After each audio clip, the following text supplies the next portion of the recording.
السلام علیکم۔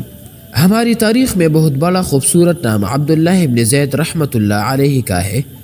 اپنی ساری زندگی نکاح نہیں کیا، جوانی گزر گئی، بڑھاپا آیا۔ ایک دن بیٹے حدیث مبارکہ پڑھ رہے تھے تو اس میں نبی کریم صلی اللہ علیہ وسلم کا فرمان پڑھا، جس کا مفہوم یہ تھا کہ جنت میں کوئی اکیلا نہیں ہوگا۔ جو نکاح کے عمر میں نہیں پہنچا یا پہنچا بھی تو کسی وجہ سے نکاح نہیں ہوا اور وہ مسلمان ہی مرا تو اللہ مسلمان مرد اور عورتوں کا جنت میں آپس میں نکاح کر دے گا۔ جب یہ حدیث پاک پڑھی تو دل میں خیال آیا کہ یہاں تو نکاح نہیں کیا تو جنت میں ہونا ہی ہونا ہے، تو جنت میں میری بیوی کون ہوگی؟ دعا کی کہ یا اللہ مجھے دکھا تو صحیح جنت میں میری بیوی کون ہوگی۔ پہلی رات دعا قبول نہیں ہوئی، دوسری رات بھی دعا قبول نہیں ہوئی، تیسری رات دعا قبول ہو گئی۔ خواب میں کیا دیکھتے ہیں؟ کالے رنگ کی عورت ہے، حضرت بلال حبشی کے دیس کے رہنے والی حبشہ کے دیس کی، اور وہ کیا کہتے ہیں کہ میں میمونہ ولید ہوں اور میں بصرہ میں رہتی ہوں۔ پتہ مل گیا۔ آنکھ کھلی، حضرت کے تہجد کا وقت تھا، نوافل پڑھے، نماز فجر باجماعت ادا کی اور سواری لے کر حضرت عبداللہ ابن زید بصرہ گئی۔ وہاں لوگوں نے بڑا استقبال کیا۔ حضرت کا نام بھی بہت بڑا تھا۔ بیٹھا کر پوچھا، حضرت بتائیے بغیر کیسے آنا ہوا؟ خیر تو ہے؟ آپ نے پوچھا، یار یہ تو بتاؤ یہاں کوئی میمونہ ولید رہتی ہے؟ لوگوں نے حیران ہو کر پوچھا، حضرت آپ اتنی دور سے چل کر میمونہ ولید سے ملنے آئے ہیں؟ آپ نے فرمایا، کیوں اس سے کوئی نہیں مل سکتا نا؟ نہیں حضور، وہ تو دیوانے ہیں، لوگ اسے پتھر مارتے ہیں۔ حضور نے پوچھا، کیوں مارتے ہیں؟ حضور کام بھی ایسے کرتے ہیں، کوئی رو رہا ہے تو اسے دیکھ کر ہنسنے لگتے ہیں اور کوئی ہنس رہا ہو تو رونا شروع کر دیتے ہیں، اور وہ اجرت پر پیسے لے کر لوگوں کی بکریاں چراتے ہیں۔ آج بھی وہ ہماری بکریاں لے کر جنگل میں گئی ہے، آپ آرام فرمائیے، عصر کے بعد آ جائے گی، آپ مل لیجئے گا۔ حضرت نے فرمایا، عصر کس نے دیکھی؟ کہا وہ کس سے بچ گئی ہے؟ لوگوں نے کہا، حضور جنگل نہ جائیے، بہت خوفناک جنگل ہے۔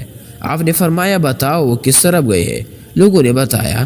آپ فرماتے ہیں کہ جب میں جنگل گئے تو واقعی خوفناک جنگل تھا، جنگلی جانوروں کی بھرمار تھی، قدم قدم پر کوئی نہ کوئی چیز کھڑی ہے۔ آپ فرماتے ہیں کہ قربان جو اس عورت کی مردانگی پر، وہ اس جنگل میں کس طرح بکریاں چرا رہے ہیں۔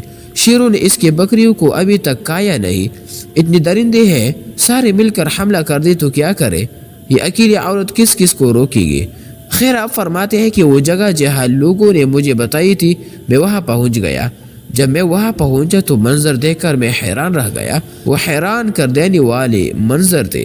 میمونہ ولید بکریاں نہیں چرا رہی تھی، بلکہ اس جنگل میں جائے نماز بچا کر نوافل پڑھ رہی تھی۔ پر بکریاں چرانا تو بہانہ تھا، یہ تو بہانہ تھا کنارہ کشی کا۔ لوگ یہی سمجھتے تھے میمونہ سارا دن بکریاں چراتے ہیں، لیکن میمونہ بکریاں نہیں چرا رہی تھی۔ دوسرا کیا دیکھا کہ میمونہ تو نماز پڑھ رہی ہے، پر بکریاں کون چرا رہا ہے؟ بکریاں تو ایک جگہ نہیں رکتی، کہیں ادھر جاتی ہے کہیں ادھر۔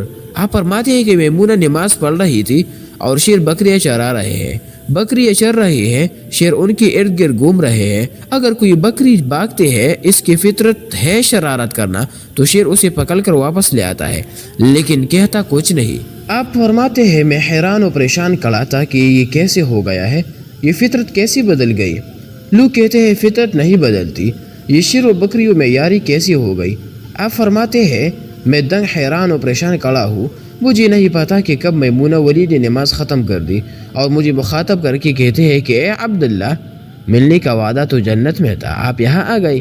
آپ فرماتے ہیں میں حیران رہ گیا، اس سے پہلے تو ملاقات بھی نہیں ہوئی تو حضرت میمونہ ولید کو میرا نام کیسے پتہ چل گیا؟ تو آپ فرماتے ہیں کہ میں نے حضرت میمونہ ولید سے سوال کیا، اس سے پہلے ہم ملے نہیں، ملاقات نہیں ہوئی ہماری، تو میرا نام کیسے پتہ چلا آپ کو؟ تو جواب میرا، حضرت میمونہ ولید فرماتے ہیں، عبداللہ، جس اللہ نے رات کو تجھے میرے بارے میں بتایا ہے، اسی اللہ نے مجھے آپ کے بارے میں بتایا ہے۔ آپ فرماتے ہیں کہ جس چیز نے مجھے سب سے زیادہ حیران کیا وہ یہ تھا کہ یہ فطرت کیسے بدلی۔ میں نے حضرت میمونہ ولید سے پوچھا، آپ یہ تو بتاؤ یہ شیروں نے بکریوں کے ساتھ یاری کیسے کر لی؟ یہ تو غذا ہے ان کی، اگر شیر بکریوں کے ساتھ یاری لگائے گا تو کھائے گا کیا؟